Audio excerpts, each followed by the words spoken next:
The Courage to be Disliked, by Ichiro Kishimi and Fumitake Koga, ISBN 1501197274. Wow! A profound little philosophy book from Japan, communicating the psychology of Alfred Adler, a rival of Freud, told as a conversation between an angry student and a patient teacher. A little book so good that I rushed home from other activities to keep reading it, and finished in a day. A surprisingly fresh perspective on how to live. The disliked part is not the point, so don't let the title distract you. Notes. No experience is in itself a cause of our success or failure. Nothing is actually determined by those influences. We are not determined by our experiences, but by the meaning we give them. We determine our own lives according to the meaning we give to those past experiences. We do not suffer from the shock of our experiences, the so-called trauma, but instead we make out of them whatever suits our purposes. If he thinks, I can't __ because I was abused by my parents, it's because it is his goal to think that way. His real goal is not going out. He is creating anxiety and fear as his reasons to stay inside. Why doesn't he want to go out? So his parents will worry. So he can get all his parents' attention. If he takes one step out of the house, he'll become part of a faceless mass whom no one pays attention to. He'll end up average, or less than average, and no one will take special care of him. You did not fly into a rage and then start shouting. You got angry so that you could shout. To fulfill your goal of shouting, you created the emotion of anger. Anger is a tool that can be taken out as needed. It can be put away the moment the phone rings, and pulled out again after one hangs up. Anger is a means to achieve a goal. Personal anger is nothing but a tool for making others submit to you. Anger is a form of communication, and that communication is possible without using anger. You are not controlled by emotion. When you fly into a rage and shout at another person, it is you as a whole who is choosing to shout. Emotions don't somehow exist independently. It is a lie to separate I from emotion and think it was the emotion that made me do it. You are not controlled by the past.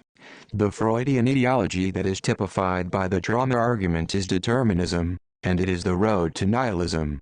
Freudian ideology denies our free will and treats humans like machines. People are not driven by past causes, but move toward goals that they themselves set.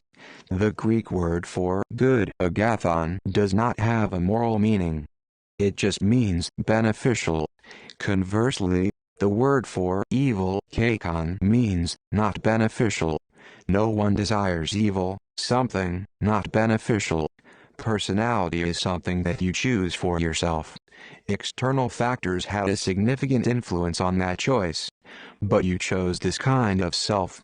Adlerian psychology's view is that it happens around the age of 10. The lifestyle you have now is like driving your old, familiar car. It might rattle a bit, but you can take that into account and maneuver easily. But if you choose a new lifestyle, it will be hard to see ahead to the future, and life will be filled with anxiety. A more painful and unhappy life might lie ahead. It's easier and more secure to stay broken the way you are.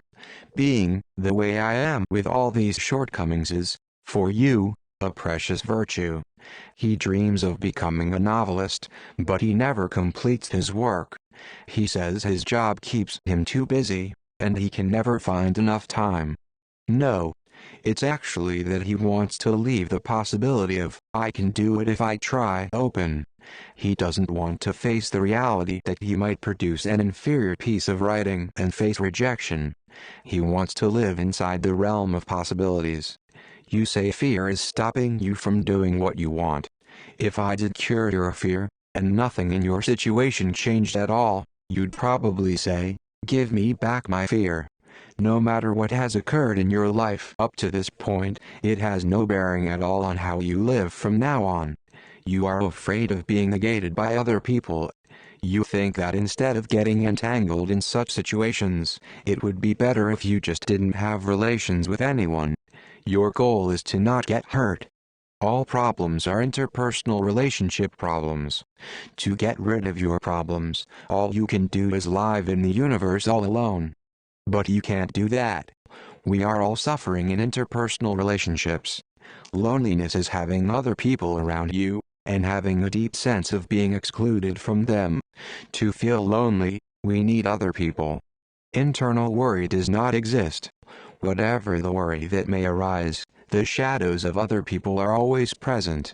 Subjectivity allows you to make your own choice, the choice to view facts as either an advantage or disadvantage. Value is based on a social context. Example: diamonds or dollars. The pursuit of superiority and the feeling of inferiority are stimulants to normal, healthy striving and growth. As the situation, so be cannot be done is an inferiority complex. Those who say that are implying that if only it were not for A, they'd be capable and have value. That, the real me, which just happens to be obscured right now, is superior. Those who make themselves look bigger on borrowed power are living according to other people's value systems. They are living other people's lives. People use their misfortune to their advantage and try to control the other party with it, by declaring how unfortunate they are. A baby is the strongest person. Withdraw from places that are preoccupied with winning and losing. When you are trying to beat yourself, competition will inevitably get in the way. The moment you are convinced, I am right in an interpersonal relationship, you have already stepped into a power struggle. If you think you are right, regardless of what other people's opinions might be, the matter should be closed then and there. However, many people try to make others submit to them. There are two objectives for ideal behavior: to be self-reliant and to live in harmony with society. Relationships in which people restrict each other eventually fall apart. The kind of relationship that feels somehow oppressive and strained when the two people are together cannot be called love, even if there is passion. When one can think, whenever I am with this person, I can behave very freely, one can really feel love. You had the goal of taking a dislike to Mr. A beforehand and then started looking for the flaws to satisfy that goal so that you could avoid an interpersonal relationship. You are making up flaws in other people just so that you can avoid interpersonal relationships. Think with the perspective of, whose task is this? And continually separate your own tasks from other people's tasks. Discard other people's tasks. All interpersonal relationship troubles are caused by intruding on other people's tasks, or having your own tasks intruded upon.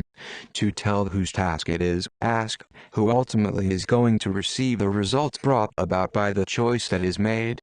What another person thinks of you is that person's task, not yours. Just face your own tasks in your own life without lying. Do not intervene in other people's tasks, or allow even a single person to intervene in your own tasks. Intervening in other people's tasks is essentially egocentric. Forming good interpersonal relationships requires a certain degree of distance. Like you can't read a book if you push it up against your face, nor hold it too far away. No matter what sort of appeal the other person might make, you are the only one who decides what you should do. We must not seek reward, and we must not be tied to it.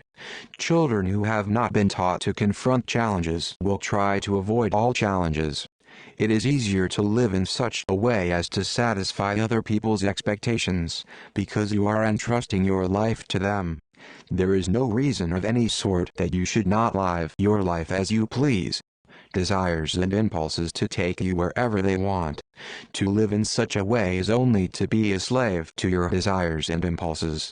But we are not stones. We are beings who are capable of resisting inclination. We can stop our tumbling selves and climb uphill. Freedom is being disliked by other people. It is proof that you are exercising your freedom and living in freedom, and a sign that you are living in accordance with your own principles. Conducting yourself in such a way as to not be disliked by anyone is an extremely unfree way of living. I brought out the memory of being hit because I don't want my relationship with my father to get better. Many people think that the interpersonal relationship cards are held by the other person, but they are holding all the cards. Society's smallest unit is you and I. Praise implies the passing of judgment by a person of ability on a person of no ability. You praise to manipulate. It is because you are living in vertical relationships that you want to be praised. If you are building even one vertical relationship with someone, before you even notice what is happening, you will be treating all your interpersonal relations as vertical. The feeling of inferiority arises within vertical relationships. If you can build horizontal relationships that are equal but not the same for all people, there will no longer be any room for inferiority complexes to emerge. Why do you intervene?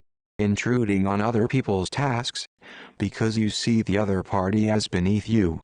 Through intervention, you try to lead the other party in the desired direction. You have convinced yourself that you are right and that the other party is wrong. The child has to face his tasks. He is the one who makes the resolution. He can gain the confidence to take care of his own studies, neither praise nor rebuke. Being praised leads people to form the belief that they have no ability. Assistance, which is based on horizontal relationships, is referred to in Adlerian psychology as encouragement, something that helps when one has lost the courage to face one's tasks. On courage.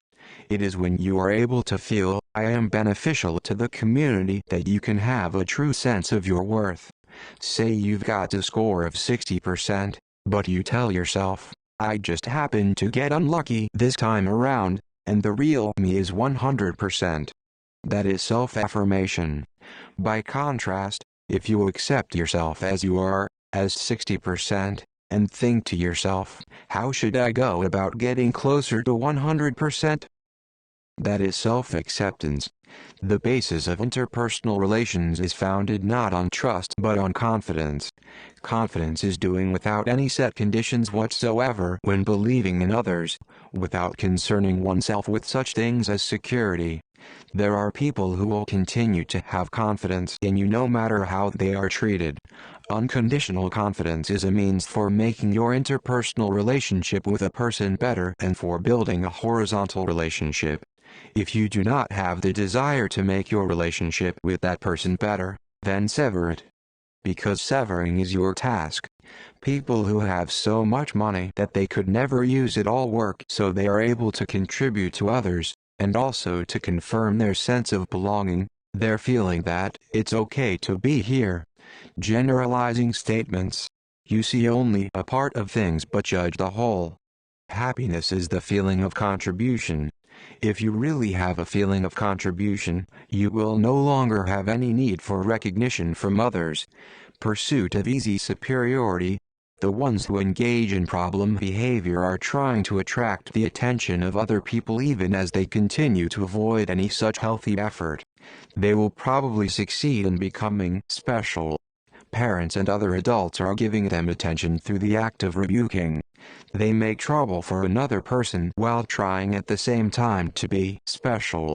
Why is it necessary to be special? Be normal. You do not need to flaunt your superiority. If life were climbing a mountain in order to reach the top, then the greater part of life would end up being en route. Think of life as a series of dots. If you look through a magnifying glass at a solid line drawn with chalk, you will discover that what you thought was a line is actually a series of small dots. Seemingly linear existence is actually a series of dots. In other words, life is a series of moments called now. Life is not made up of lines. The life of the past that looks like a straight line appears that way to you only as a result of your making ceaseless resolutions to not change. A well-planned life is impossible. For example, someone who has dreamed of being a violinist ever since childhood, and who, after years of strict training, has at long last become an active member in a celebrated orchestra. The violinist was always looking at pieces of music, and concentrating on each piece. Rather than living lives that are en route, they are always living here and now. Dancing itself is the goal, and no one is concerned with arriving somewhere by doing it.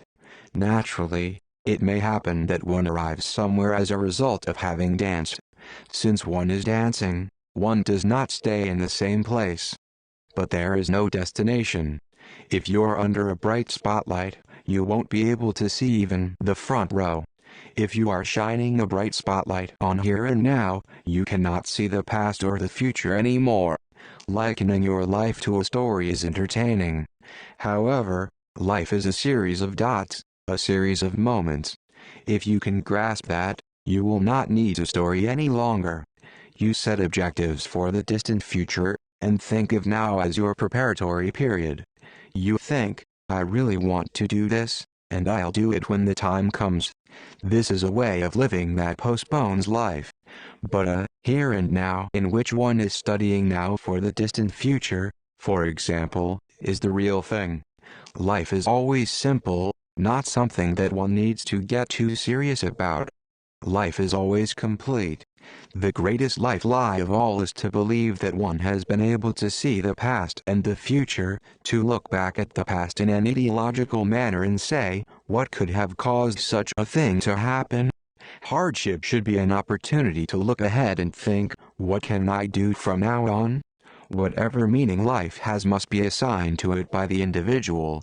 No matter what moments you are living, or if there are people who dislike you, as long as you do not lose sight of the guiding star of, I contribute to others, you will not lose your way, and you can do whatever you like.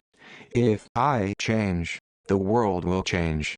This means that the world can be changed only by me and no one else will change it for me.